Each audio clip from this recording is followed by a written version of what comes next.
il y avait un serviteur de la maison de Saül nommé Tsiba, que l'on fit venir auprès de David. Le roi lui dit, « Es-tu Tsiba » Et il lui répondit, « Ton serviteur » Le roi dit, « N'y a-t-il plus personne de la maison de Saül pour que j'use envers lui de la bonté de Dieu » Et Tsiba répondit au roi, « Il y a encore un fils de Jonathan, perclus des pieds. » Le roi lui dit, « Où est-il » Et Tsiba répondit au roi, « Il est dans la maison de Makir, fils d'Amiel, à Lodébar. » Le roi David l'envoya chercher dans la maison de Makir, fils d'Amiel, à Lodébar. Et Méphibosheth, fils de Jonathan, fils de Saül, vint auprès de David, tomba sur sa face et se prosterna. David dit Méphibosheth, et il répondit, « Voici ton serviteur. » David lui dit, « Ne crains point, car je veux te faire du bien à cause de Jonathan ton père. Je te rendrai toutes les terres de Saül ton père, et tu mangeras toujours à ma table. » Il se prosterna et dit, « Qu'est ton serviteur, pour que tu regardes un chien mort tel que moi ?»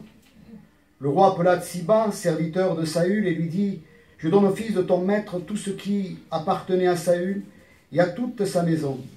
Tu cultiveras pour lui les terres, toi, tes fils et tes serviteurs, et tu feras les récoltes afin que le fils de ton maître ait du pain à manger. Et Méphibosheth, fils de ton maître, mangera toujours à ma table. » Or Tsiba avait 15 fils et 20 serviteurs. Il dit au roi, ton serviteur fera tout ce que le roi mon seigneur ordonne à son serviteur. Et Méphibosheth mangea à la table de David, comme l'un des fils du roi. Méphibosheth avait un jeune fils nommé Mika, et tout ce qui demeurait dans la maison de Tsiba était serviteur de Méphibosheth. Méphibosheth habitait à Jérusalem, car il mangeait toujours à la table du roi. Il était boiteux des 2 pieds. Amen. On va prier le Seigneur. Seigneur, nous voulons te bénir de tout notre cœur. Nous voulons te bénir parce que c'est toi qui fais toutes choses. Et ce soir encore, je suis conscient, Seigneur, de ce que je suis. Et Seigneur, si faible, si inefficace sans toi. Et Seigneur, combien par ton esprit tout devient possible. Et pourquoi je te prie ce soir que, ayant la bénédiction, elle puisse être répandue, elle puisse être communiquée. Je ne voudrais pas, Seigneur, être une pierre d'achoppement, te gêner. Et fais-moi grâce, Amen. Par le Saint-Esprit, que ta bénédiction repose, Seigneur, sur tout cet auditoire. Je te le demande, dans le nom de Jésus. Merci, Seigneur. Amen. Gloire à Dieu. Voilà, j'ai marqué un petit poil là. Il faut que je le garde, ça. Ça, c'est ma pensée maîtresse. Vous voyez? Ça, c'est les gitans, ils sont comme ça. Marque toujours sur un petit coupon. Gloire à Dieu. Voilà, je crois que, vous voyez, il y a des personnages qui sont là. Et ces personnages sont là pour nous rappeler quelque part, je dirais qu'ils sont des exemples. Par exemple, David, il faudrait marquer de suite et dire dans cette situation, il est une image du Seigneur. Hein? Et puis, vous avez Méphibosheth, cet homme, quand nous décrivons sa situation, on peut comprendre que la description de cet homme, quelque part, elle est là pour nous montrer que, dans un langage spirituel, bien sûr, celui de la parole de Dieu, Méphibosheth, eh bien, il est comme tout homme sur la terre. Et je crois que, sans Dieu, vous voyez, on est comme cet homme Méphibosheth. Et ici, dans ce texte, ce que Dieu veut faire valoir, c'est sa gloire, c'est sa faveur, c'est sa grâce. La grâce, c'est quelque chose d'immense. La grâce, c'est le cadeau de Dieu. Et je crois que ce soir, chaque fois que l'évangile est prêché, il doit y avoir cette grâce. Il doit y avoir ce cadeau de Dieu. Parce que je voudrais vous dire, Dieu se plaît à bénir. Amen. Dieu se plaît à faire du bien. Oh, Dieu n'est pas venu pour nous frapper. Dieu n'est pas venu pour nous condamner. Dieu n'est pas venu pour nous juger. L'évangile, c'est un évangile abondant. Un évangile de paix. Un évangile d'amour. Et je crois que les gens dans ce monde ont besoin d'entendre parler de l'amour de Jésus. Amen. Et peut-être tu es venu ce soir tel que tu es. Mais tu as bien fait. Parce que Jésus t'aime tel Amen. Que tu es. Gloire à Dieu. Il t'aime de la même manière qu'il a aimé cet homme, Méphibosheth. Il t'aime. Et quand on regarde ce texte, on s'aperçoit qu'il y a des choses qui qui se répètent dans la vie, dans les générations, dans ceux qui nous ont précédés, ceux qui sont aujourd'hui, on se dit en fait que l'histoire ne fait que se répéter. Quand on regarde à Méphibosheth, on peut se dire, mais qui était-il? Qui est-il, Méphibosheth? Et bien la Bible nous dit qu'il était fils du roi, prince d'origine royale. C'est formidable, ça, la position qu'il avait. Et ça nous amène à comprendre que, à la base, au départ, nous sommes des créatures de Dieu. Nous sommes, à la base, je dirais au départ, nous étions dans une position élevée. Et nous pouvons reporter ces choses dans la Genèse, en regardant dans le jardin d'Éden et nous apercevoir que, quelque part, ils occupaient une place royale, nos ancêtres. Maman Adam et papa Ève, hein, nos ancêtres à nous, ils occupaient une place privilégiée. Ils étaient comme des princes, elle était comme une princesse. La place, c'était une place royale. Mais que s'est-il passé? Que s'est-il passé? C'est terrible. C'est passé quelque chose de grave, quelque chose de dramatique. L'histoire nous apprend dans les textes précédents, dans les lectures, les chapitres avant, que justement il y a eu une chute. Il y a eu un accident de parcours.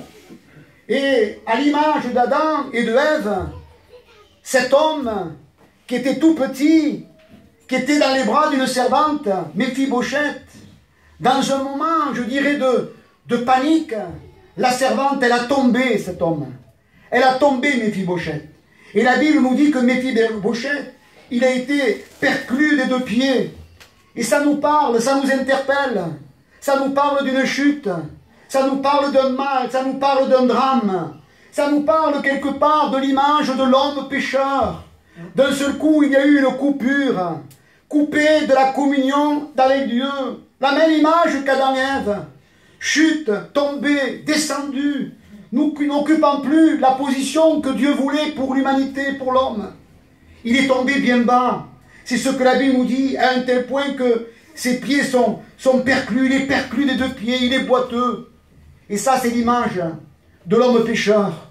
C'est l'image, voyez-vous, de l'homme sans Dieu, d'un monde qui descend, d'un monde qui a perdu les valeurs spirituelles, les valeurs morales. Il y a eu chute.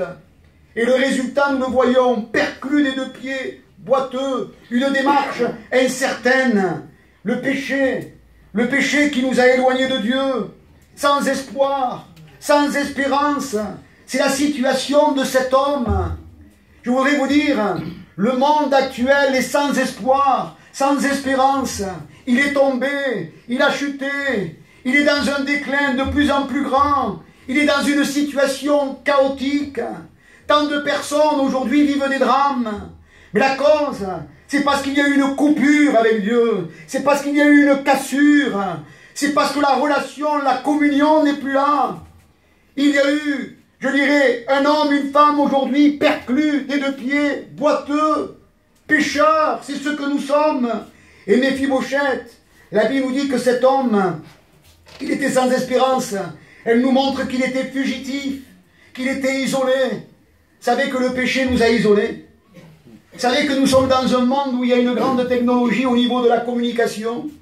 Et pourtant, nous sommes isolés. Pourtant, il n'y a jamais eu autant de solitude qu'aujourd'hui.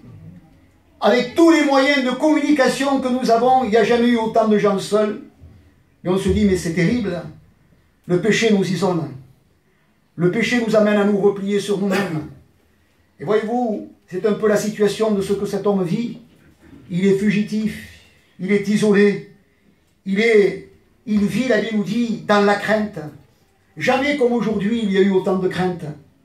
La crainte, c'est terrible, voyez-vous. Et cet homme vit dans la crainte, il est sans assurance. La Bible nous dit qu'il est dans l'angoisse. La Bible nous dit que dans les derniers jours, il y aura de l'angoisse sur la terre. Il y a de plus en plus de gens angoissés, dépressifs, au milieu de nous. Parce qu'ils sont sans espérance, ils sont sans espoir. Parce qu'ils ont besoin du secours divin. Et voyez-vous, Méphibosheth, par-dessus tout, la Bible nous dit que cet homme vivait à Lo-Débar. J'ai regardé Lo-Débar, ce que ça voulait dire, tout simplement. Vous savez ce que ça veut dire, Lo-Débar?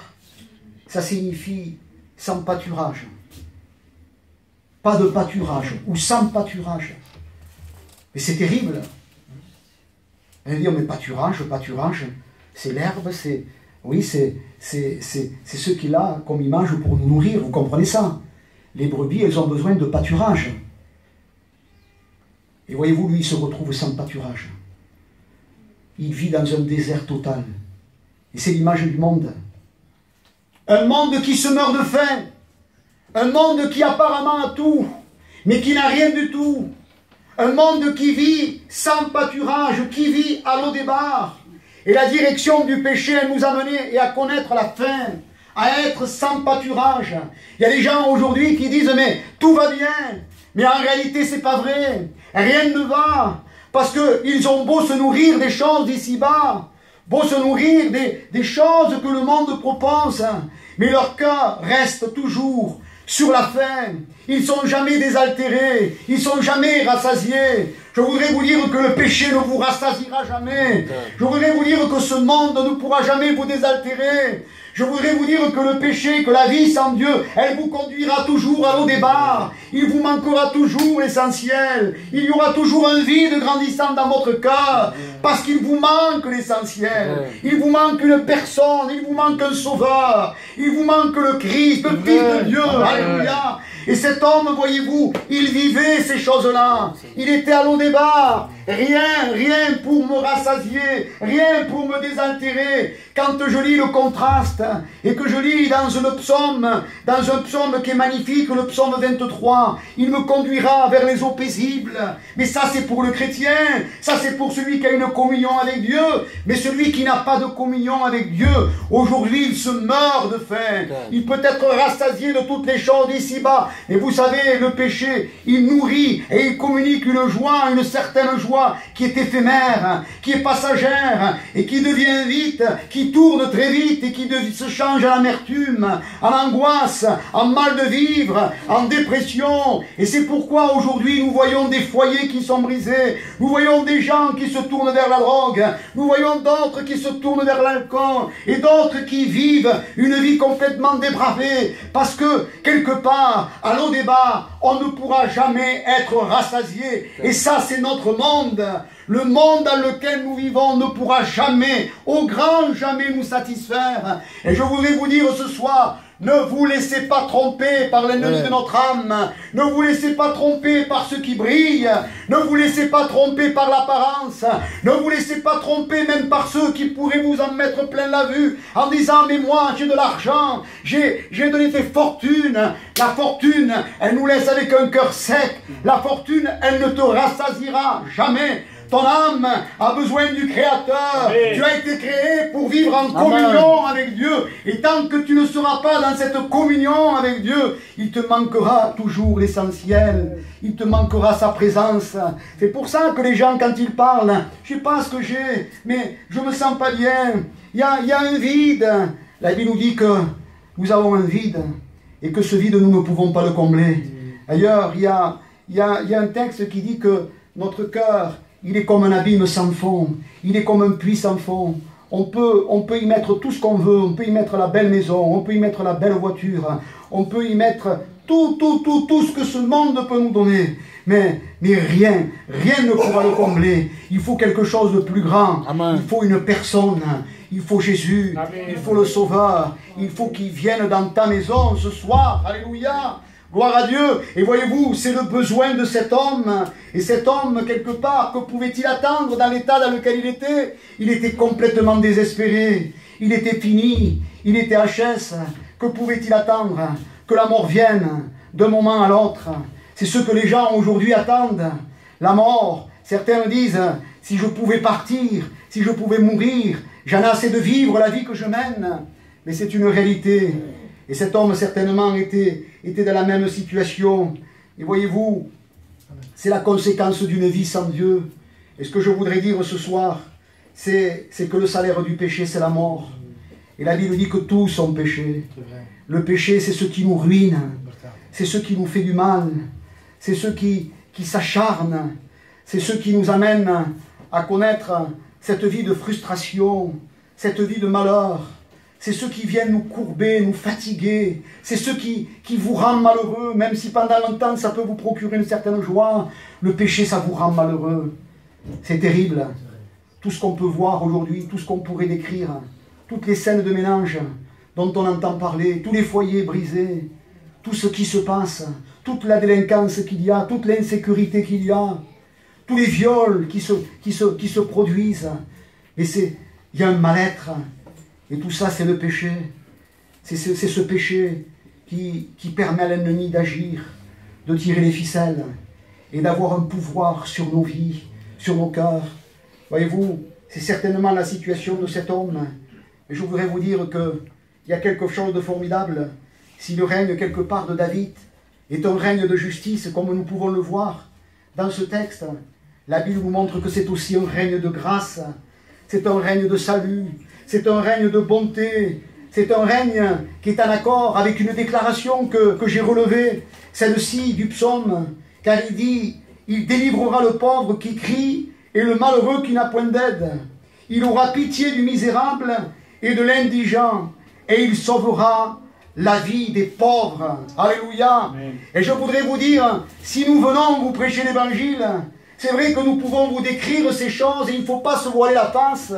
Il faut regarder les choses en face aujourd'hui. Le mal est là. Le tableau qu'on peut dresser, il est vraiment noir, il est vraiment sale, il est vraiment pourri, excusez-moi l'expression. C'est vraiment une poubelle empoisonnée, pleine d'insanités qui sont déversées sur notre humanité. Et si c'est la réalité, je voudrais vous dire que malgré tout ça, il y a une bonne nouvelle. Il y a le message de l'évangile.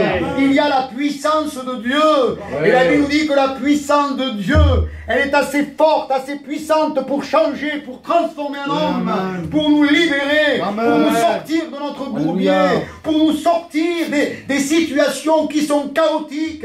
Là où l'homme dit, il n'y a plus rien à faire, c'est fini, il n'y a plus d'espoir pour celui-là. C'est un grabataire, c'est une loque, c'est un invertébré, c'est un homme, il est bousillé dans son esprit, la drogue l'a détruit, l'a anéanti. Je voudrais vous dire qu'il y a l'espoir. Parce que l'évangile, c'est la puissance de Dieu pour le salut de quiconque croit. Et si nous sommes venus ici dans ce lieu, c'est pour vous dire qu'il y a espoir, il y a puissance, il y a un sauveur. Il nous a fait la promesse. Il l'a dit, le frère, il n'est pas loin, mais il est ici, il est présent. Il a dit, je vous accompagnerai tous les jours jusqu'à la fin du monde. Je serai avec vous chaque jour. Il nous a dit qu'il serait au milieu de nous. Chaque fois que nous serons unis en son nom pour la même cause, pour qu'il soit glorifié, il a dit je serai au milieu de vous. Et ce soir le Seigneur il veut vous bénir. Je ne sais pas comment le Seigneur il veut se servir de moi, mais il veut répandre de sa vie. Il veut intervenir dans ton corps, il veut intervenir dans ton âme, il veut intervenir au plus profond de ton être. Et il veut te dire mais comprends la parole, saisis-la, accepte-la, reçois-la. Tu es malade, mais moi je veux te bénir, je veux te faire du bien, je veux te visiter. Tu es complètement cassé, complètement démoli, mais j'ai le pouvoir de te restaurer, de te relever, et de faire de toi un homme qui va retrouver l'honneur, la dignité, le rang qui lui est dû. Tu ne seras plus comme une loque, tu ne seras plus comme un grabataire, mais tu marcheras dans la droiture, tu marcheras dans la sainteté, tu marcheras dans la pureté, et tu me diras c'est pas possible. Je voudrais te dire si c'est possible, parce qu'il y a ici ce soir celui qui peut tout, et qui a dit tout est possible à Dieu. Alléluia. Et si tu crois, tu verras la gloire de Dieu. Tous ceux qui ont expérimenté la grâce de Dieu, c'est par la foi. Ils ont cru dans le message et ils ont reçu cette vie de Dieu. Et Dieu les a changés, Dieu les a transformés. J'en fais partie. J'étais un malade, j'étais un fou, j'étais fini, mais Dieu m'a fait grâce. J'ai dit Seigneur, je veux de cette vie-là, je veux y croire, je veux oser croire dans ta grâce. Je ne mérite rien, je suis fini, mais je crois que toi tu peux intervenir. J'ai crié à Dieu, et la Bible nous dit que quand on crie au Seigneur avec un cœur vrai, avec un cœur sincère, alors il vient et il délivre le malheureux. Tu es malheureux, tu es malheureuse sans Jésus, tu es perdu, et tu as besoin de le savoir. Si tu n'acceptes pas le Seigneur, si tu ne saisis pas ta grâce, tu es fini, tu es perdu pour l'éternité. Tu finiras tes jours et pour l'éternité en enfer. Mais Dieu veut te sauver, Dieu veut te délivrer, Dieu veut intervenir dans ta vie. Et c'est ce qu'il nous montre dans ce texte. C'est la bonne nouvelle. Elle s'adresse à tous. Au verset 7, il nous est dit ceci. Il lui dit, et ça me plaît, ne crains point, car je veux te faire du bien à cause de Jonathan, ton père. Et c'est l'image de Dieu. C'est l'image de Dieu qui s'est mis en marche. C'est l'image du Créateur qui s'est mis en marche pour nous. Il veut nous faire du bien, mais il veut nous faire du bien à cause de Jésus-Christ. Il veut nous faire du bien à cause de ce qu'il a opéré ici, là, à la croix du Calvaire. Il veut nous faire du bien. Amen. Et non seulement il veut, mais il a le pouvoir de nous faire du bien. Son désir, c'est de nous bénir. Amen. Et pas une bénédiction terrestre, mais c'est la bénédiction éternelle. C'est la bénédiction qui descend du ciel. C'est celle qui nous enrichit et qui n'est suivie d'aucun chagrin. C'est là la bénédiction que Dieu veut t'accorder. Alléluia. Je veux te faire du bien à cause de Jésus-Christ. Alléluia. C'est l'image que nous avons de Dieu. Quand nous parcourons les évangiles, ce n'est pas un Dieu grincheux, ce n'est pas un père fouettard, ce n'est pas attention, le bon Dieu va te punir, comme on a pu entendre dire, mais c'est un Dieu qui nous aime. Amen. Ça, c'est le monde qui a donné l'image de Dieu, un Dieu qui est en colère. Dieu est en colère contre le péché. Dieu est en colère vers tout ce qui se fait. Mais Dieu aime l'homme. Dieu aime la femme. Dieu nous aime d'un amour incommensurable, d'un amour puissant. Alléluia. Et son amour, il ne peut rester indifférent. Et c'est pour ça que quand l'évangile est prêché, je voudrais vous dire, Dieu se rend accessible. Il devient un Dieu de proximité. C'est sa parole qui fait ces choses. Et ce soir, laisse sa parole te toucher. Laisse sa parole te communiquer la foi. Amen. Et te dire que ce qu'il a voulu pour cet homme, c'est ce qu'il veut pour toi aussi. Oui. Alléluia. Oui, le bon Dieu ne veut pas te punir. On n'a pas un gourou. On n'a pas un manipulateur, on n'a pas un tyran, on n'a pas quelqu'un qui vient tirer les ficelles sur nos vies et qui nous impose quoi que ce soit, non. Je voudrais vous dire, un chrétien c'est un homme libre, c'est un homme affranchi. Il n'y a rien de plus beau que d'être chrétien. C'est le plus grand des titres qu'on puisse recevoir sur la terre. Amen. Jésus, la Bible nous dit, il est venu vers les siens ne l'ont pas reçu. Mais à tous ceux qui l'ont reçu, il leur a donné le pouvoir de devenir enfants de Dieu. C'est un pouvoir que d'être enfant de Dieu. Alléluia. Nous avons une autorité sur cette terre. En ce moment même, nous avons une autorité contre les ténèbres, une autorité contre les démons, une autorité contre le péché, une autorité contre la maladie. Alléluia. Et cette autorité, nous l'avons dans le Seigneur, nous l'avons en lui, lui en nous et nous en lui. Et nous avons cette autorité. Il a dit, en mon nom, vous imposerez les mains aux malades, et les malades seront guéris. En mon nom, vous chasserez les démons. Christ fait de nous des vainqueurs. Amen. Il fait de nous des plus que vainqueurs.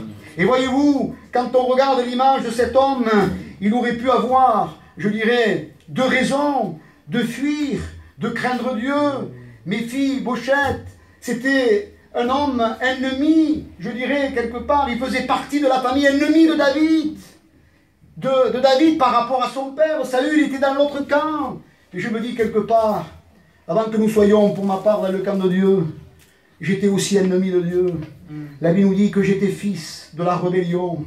J'étais un enfant de colère. J'étais un enfant du diable. Mais le Seigneur, il est venu. Alléluia. Et il m'a sorti des ténèbres. Amen. Il m'a fait passer de la puissance de Satan à la puissance de Dieu. Il m'a fait passer de la mort à la vie. Amen. Il m'a fait passer des ténèbres à son admirable lumière. Alléluia. Il a fait de nous une nouvelle création. Oui. Et c'est ce que le texte nous montre quelque part. Et c'est ce que le Seigneur voulait faire.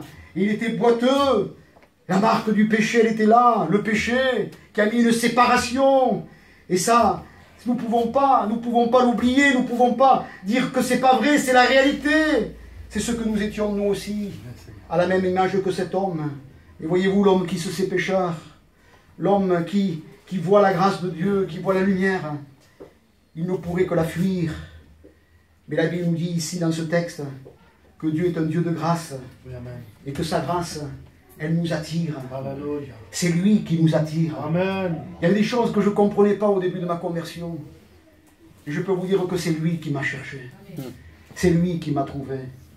Et c'est vrai que la parole nous dit, si vous le cherchez de tout votre cœur, il se laissera trouver par ceux qui le cherchent.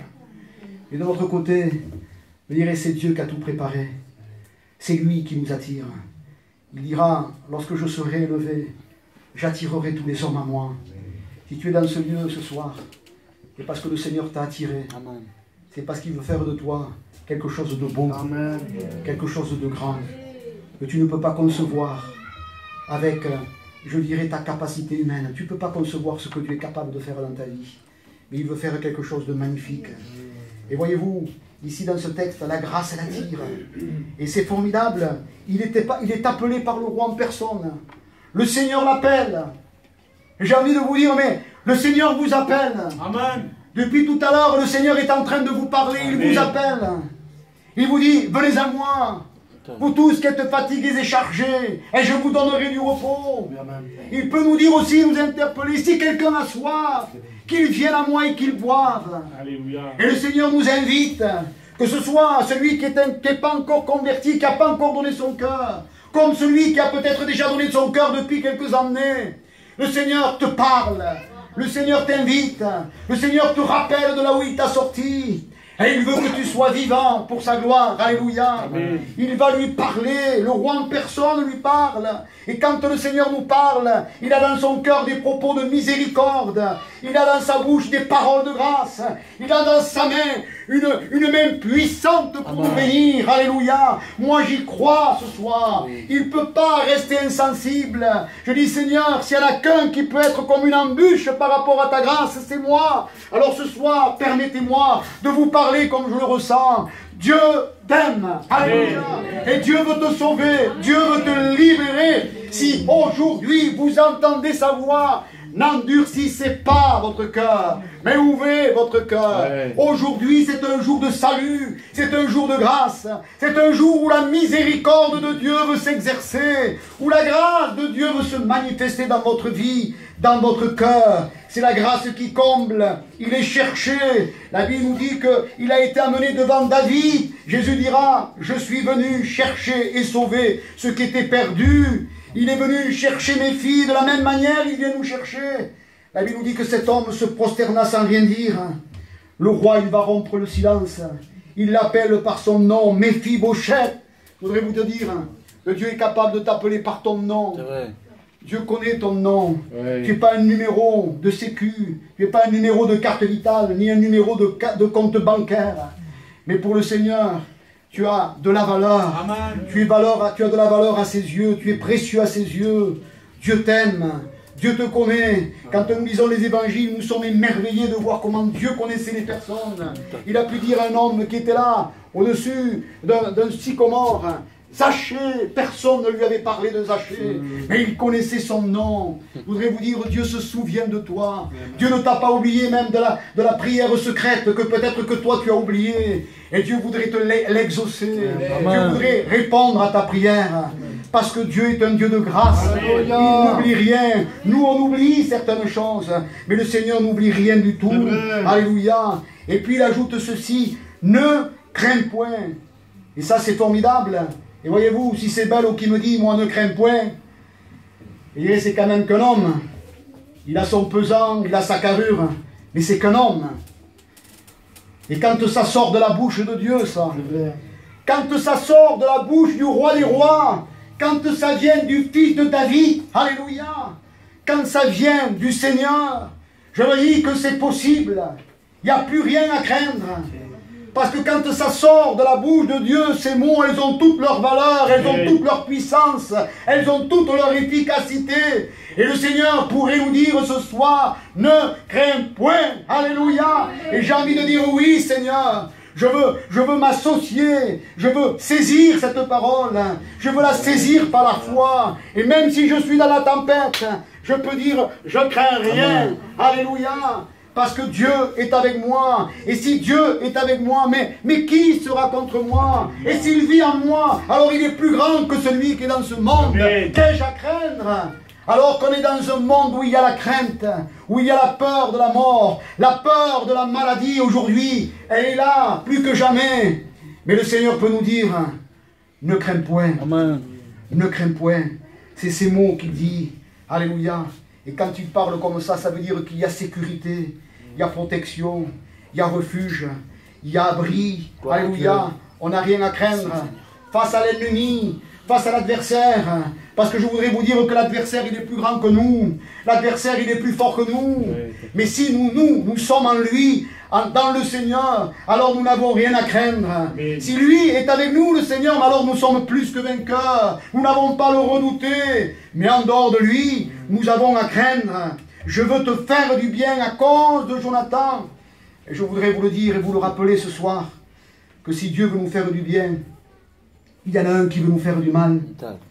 Il y en a un qui sait jurer notre perte. Il y en a un qui veut que tu te perdes. Il y en a un qui veut que tu restes dans ton péché. Il y en a un qui veut que tu restes dans ta maladie. Il y en a un qui veut que tu restes comme tu es. Et qui pourrait même te dire à l'oreille, n'accepte pas le Sauveur. Pour toi, il ne pourra rien faire. Je voudrais te dire, c'est un menteur. Ne l'écoute pas. Lui, il est venu pour détruire. Il est venu pour égorger. Il est venu pour saper les vies. Il est l'auteur du mal. Il est le père du mensonge. Depuis le début, il a trompé l'homme. Il aura fait croire des choses qui n'étaient pas. Vous serez comme des dieux. Mensonge. Il a détourné la parole de Dieu. Il s'est servi de la parole de Dieu. Et ce soir, je voudrais vous dire, ne crains point. Ne crains point. Parce que le Seigneur, il est tout puissant. Parce que Dieu, c'est un Dieu de grâce. Parce qu'il veut nous faire du bien. Et j'y reviens. Il veut nous faire du bien à cause de Jésus-Christ. Je voudrais vous dire, le Seigneur, il a subi le châtiment à notre place. Le châtiment qui est tombé sur nous. Alléluia. Mais c'est terrible. C'est le châtiment qui nous donne la paix est tombé sur lui. Au début, je me disais, mais comment un châtiment qui est tombé sur quelqu'un peut me communiquer la paix? Oui. Le châtiment, ce que vous méritez, ce que je méritais, et ce que tu mérites à cause de ton péché, ce que je mérite à cause de mon péché, le Seigneur l'a pris sur la croix. Il a tellement voulu nous faire du bien, le Seigneur. Il a tellement voulu nous bénir, le Seigneur, qu'il n'a pas eu peur de prendre la malédiction, qu'il n'a pas eu peur de monter sur ce bois de la croix, qu'il n'a pas eu peur d'être cloué sur ce bois de la croix. Il l'a fait pour toi et il l'a fait pour moi. Il a souffert l'atrocité. Il a été comme défiguré. Il a été comme anéanti. Il a été vraiment affaibli dans tout son être. La Bible nous dit qu'il a coulé de son sang. Son corps a giclé de sang jusqu'à sa dernière goutte.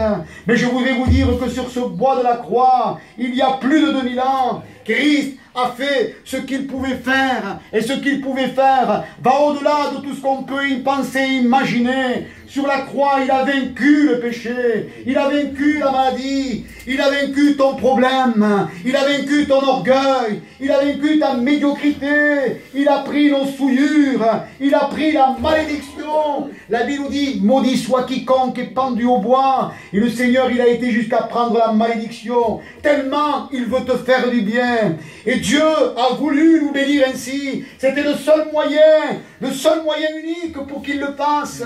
Et Dieu nous a pas refusé de nous donner son Fils. Alors, voudrait-il ce soir nous refuser d'être bénis de sa part? Non! Dieu veut nous bénir, et s'il le fait, il ne veut pas le faire sur la base de nos mérites. Ça, c'est une conception erronée, mais il veut le faire sur la base de Jésus-Christ, sur la base du sacrifice sanglant. C'est à cause de Jésus que ce soir nous pouvons être bénis. C'est pas à cause de tout ce que je peux faire, pas à cause de tout ce que je peux montrer, pas à cause de tout ce que j'ai dit ou de ce que je peux faire encore. Ça n'a aucune valeur. Ça serait avoir une conception erronée de la grâce. La grâce, elle s'opère sans mérite. Parce que quelqu'un est mort pour moi à la croix du Calvaire. Le Fils de Dieu, il a tout donné, il a tout livré. Il est descendu de son ciel de gloire et il s'est laissé clouer sur le bois de la croix. C'est ça la grâce de Dieu. C'est ça le cadeau de Dieu. Quelqu'un a payé pour toi. Et ce soir, il faut que tu le réalises. Il faut que tu puisses accepter le sacrifice de Jésus pour sortir de la malédiction qui est sur toi, pour sortir de la condamnation qui est sur toi, pour trouver la bénédiction. Mais alors il faut venir à Jésus. Il faut accepter ce qu'il a fait pour toi. Il faut que tu te reconnaisses comme un pécheur, comme une pécheresse. Il faut que tu passes par la repentance. Il faut que tu confesses. Voyez-vous, quand je lis ce texte, c'est impressionnant. Mais Dieu a fait cette alliance pour nous. La Bible nous le dit Dieu a fait pour nous une alliance à la croix, par son sang. Il a fait cette alliance. Et dans le texte, il nous est dit qu'il se souvient, David, de l'alliance qu'il a fait avec Jonathan, avec le serment qu'il a fait, qu'il a prêté à Jonathan et pour sa famille. Et je voudrais vous dire que Dieu se souvient du serment qu'il a fait en Jésus-Christ pour l'humanité. Et si nous pouvons être sauvés ce soir, c'est à cause de lui. C'est lui, c'est à lui que reviennent tous les mérites. C'est à lui que revient toute la gloire. Nous sommes dans l'incapacité et nous ne pouvons rien. Nous sommes indignes. Mais lui, il est digne. Il est digne de recevoir notre louange. Il est digne de recevoir notre adoration. Il est digne de pouvoir vraiment régner dans notre cœur, dans chacune de nos vies. Et ce soir, si nous l'invitons, mais il va venir. Amen. Ce soir, si nous crions à lui, mais il va intervenir. C'est ce qu'il a fait toujours dans la vie de Méphibosheth. Non seulement Méphibosheth ne va pas mourir, mais la Bible nous dit qu'il va être pardonné, qu'il va être accepté, qu'il va être nourri, qu'il va être béni, qu'il va être introduit dans la maison du roi. Mais c'est ce que Dieu veut faire avec vous. Non seulement il veut vous bénir, il veut vous nourrir, et il veut vous donner le meilleur pain qui est. Il veut vous donner ses mets gras et succulents. Il veut vous donner cette vie qui rassasie. Il veut vous donner cette eau qui désaltère. Alléluia. Jésus, le Fils de Dieu, c'est ce qu'il a fait à la croix du Calvaire. Non seulement il prend nos péchés, il nous pardonne, il nous guérit, mais la Bible nous dit qu'il nous désaltère, il nous rassasie. Alléluia. Parce qu'à la croix du Calvaire, la Bible nous dit qu'il n'est pas resté sur la croix. Il est mort. Il a été crucifié, il est mort, il a été enseveli, mais le troisième jour, il est ressuscité. Alléluia. Et la Bible nous dit qu'il a donné à tous la possibilité de se repentir, de l'accepter, d'être sauvé, mais aussi d'être rempli de lui, d'être rempli de sa vie. Alléluia. D'être rempli de son esprit, de vous donner une vie réelle, une vie puissante. C'est possible. Et ça, c'est ce que cet homme va vivre. Et vous imaginez le contraste. Il était dans les ténèbres. Et d'un seul coup, il se retrouve dans la lumière. Il est à la rue complète. Et d'un seul coup, il se trouve à la table du roi. Et c'est ce que le Seigneur fait avec nous. Je me tiens à la porte. Je frappe, le Seigneur dira. Si quelqu'un entend ma voix, ouvre la porte, j'entrerai, je souperai avec lui. Et elle est formidable, l'abondance du Seigneur. Vous imaginez combien de serviteurs il avait? Combien de personnes ça fait là? Et tous les jours, jusqu'à la fin de sa vie, il va manger à la table du roi. L'abondance du Seigneur, tu ne peux pas la calculer. Les hommes sont chiches à côté de lui. Son abondance, elle est illimitée. Parce que Dieu est illimité. Et Dieu veut nous bénir. Amen. Dieu veut nous enrichir. Alléluia. Dieu nous veut du bien. Je te rends tes biens, ton rang, ta place, ton honneur. Mais c'est la grâce à l'état pur. C'est la grâce continuelle. C'est la grâce de Dieu. Alléluia. La Bible nous dit, il se prosterne à nouveau. Et je crois qu'il faut se prosterner. Il faut se prosterner sur le chemin de la grâce. Il faut passer par l'humilité. Il faut confesser. Mes filles confessent. Et regardez ce qu'ils confessent. Je ne vaux pas plus qu'un chien mort. Tout mérite personnel est abandonné. Il se livre au Seigneur. Il sait que c'est un pécheur et qu'il n'a aucun droit. Il est émerveillé de voir la grâce de Dieu, de voir que Dieu, malgré ce que lui il est, il veut lui faire du bien. Et ça, c'est ce que Dieu veut nous faire. Il veut nous faire du bien à cause de Jésus-Christ. Nous, on n'arrive pas à saisir ces choses. On pense qu'il faut mériter. On pense qu'il faut, pour certains, aller faire des pèlerinages. Vous savez, de toute façon, le problème qu'il y a entre ce que nous vivons, l'évangile, et les religions, il est là. Les religions, elles veulent toujours essayer d'atteindre Dieu. Elles veulent toujours essayer d'obtenir quelque chose de lui, par des mérites, par des œuvres, par un travail, par un effort. Mais Dieu nous dit non, parce que ça ne marche pas. Toute notre justice, la Bible dit, elle est comme un vêtement souillé, comme un linge sale. Que pouvons-nous obtenir par nos mérites? Alors c'est lui qui vient. C'est lui qui nous communique sa grâce. C'est lui qui vient jusqu'à nous. D'ailleurs, c'est ce qu'il a fait au travers de la croix. Il est venu jusqu'à nous. Et tout ce que nous pouvons recevoir de lui, mais aujourd'hui encore, ça découle de la croix. C'est en passant par la croix, c'est en passant dans la repentance, c'est en confessant comme Méphie a confessé, et en réalisant que tout peut nous être donné. Parce que la Bible nous dit qu'il a tout accompli. Alléluia. Il n'a pas cherché à secourir un homme noble. Il n'a pas cherché à secourir le Seigneur quelque part dans ce texte. Un homme vraiment bien. Non. Mais il est allé vers un homme qui décrit toute la société dans laquelle nous sommes. Un homme malade. Un homme pécheur. La Bible dit, je ne suis pas venu pour des justes, mais je suis venu pour des pécheurs. Il n'y a pas un seul juste. La Bible nous dit, je ne suis pas venu pour des bien portants, mais je suis venu pour des malades. Amen. Et ce soir, je voudrais vous dire, le Seigneur veut vous faire du bien. Il veut vous accorder sa grâce. C'est une bénédiction particulière, mais il veut nous l'accorder. Seigneur, ce soir, je veux venir vers toi. Amen. Je veux t'ouvrir mon cœur. Oui, amen.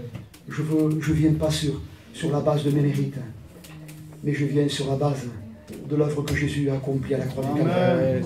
C'est lui qui me permet d'obtenir quelque chose de toi. D'ailleurs, il le dira aux disciples. Tout ce que vous demanderez en mon nom au Père, je vous l'accorderai. Je voudrais te dire, aie foi dans sa parole. Il a eu foi, Méphibosheth, et il a eu le salut de sa vie. Il a obtenu le salut. Il a obtenu le pardon de ses péchés. Il a obtenu le rétablissement complet. Et c'est ce que tu peux obtenir ce soir. Alléluia, on va prier le Seigneur. Gloire à Dieu. Seigneur, nous te bénissons de tout notre cœur. Nous voulons te louer parce que tu es ce Dieu de grâce. Te dire merci pour ton œuvre. Seigneur, combien elle est grande et bien des choses nous échappent encore. Mais je te prie de bénir chacun d'entre nous, qu'aucun ne puisse rentrer comme il est venu, Seigneur, dans ce lieu, mais que nous puissions tous repartir bénis de toi. Étends tes mains, Seigneur. Viens et glorifie-toi. Nous voulons que toute œuvre de ténèbres recule, mais nous voulons que tous puissent prendre part à ta grâce, en venant à toi, dans un esprit de repentance, d'humilité, parce que tu